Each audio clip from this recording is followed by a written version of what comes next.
اللہ الرحمن الرحیم۔ لالچ بری بلا ہے۔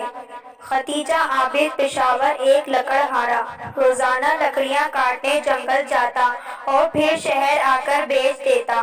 ایک دفعہ اس نے جنگل کے سب سے بڑے درخت کو کاٹ دیا۔ لکڑہارا بہت زیادہ خوش ہوا اور ساری لکڑیاں گھر لے گیا۔ اس نے سوچا کہ اتنی زیادہ لکڑیوں سے میں بہت زیادہ پیسے کماؤں گا۔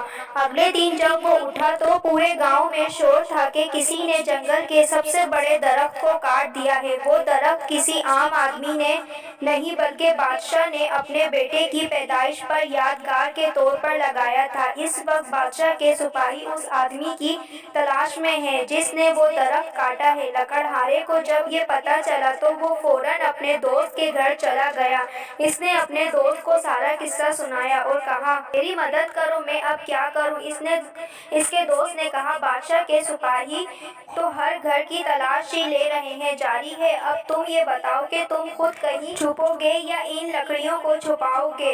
لکڑہارے نے کہا، لکڑیاں تو بہت زیادہ ہیں، اگر میں کہیں چھپ گیا تو میرے گھر کی تلاشی تو لی جائے گی اور گاؤں والے یہ بتا دیں گے کہ یہ میرا گھر ہے۔ اس کے دوست نے کہا، تم یہاں سے بہت دور بھاگ جاؤ جہاں تمہیں کوئی پکڑ نہ سکے۔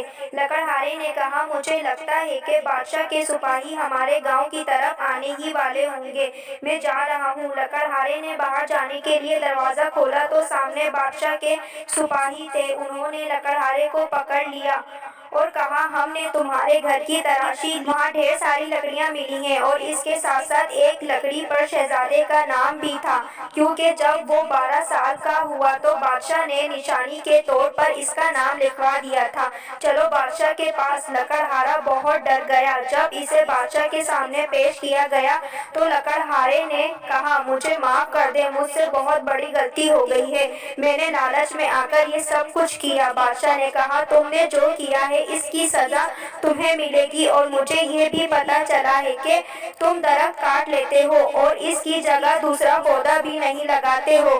کیا تمہیں اس ملک کا اصول نہیں پتہ کہ اگر درخت کاٹتے ہو تو اس کی جگہ ایک پودا بھی لگانا چاہیے؟ اب تمہیں 1 سال جیل کی سزا ملے گی۔ اس ویڈیو کو لائک کریں، کمنٹس کریں اینڈ شیئر کریں۔ اللہ حافظ۔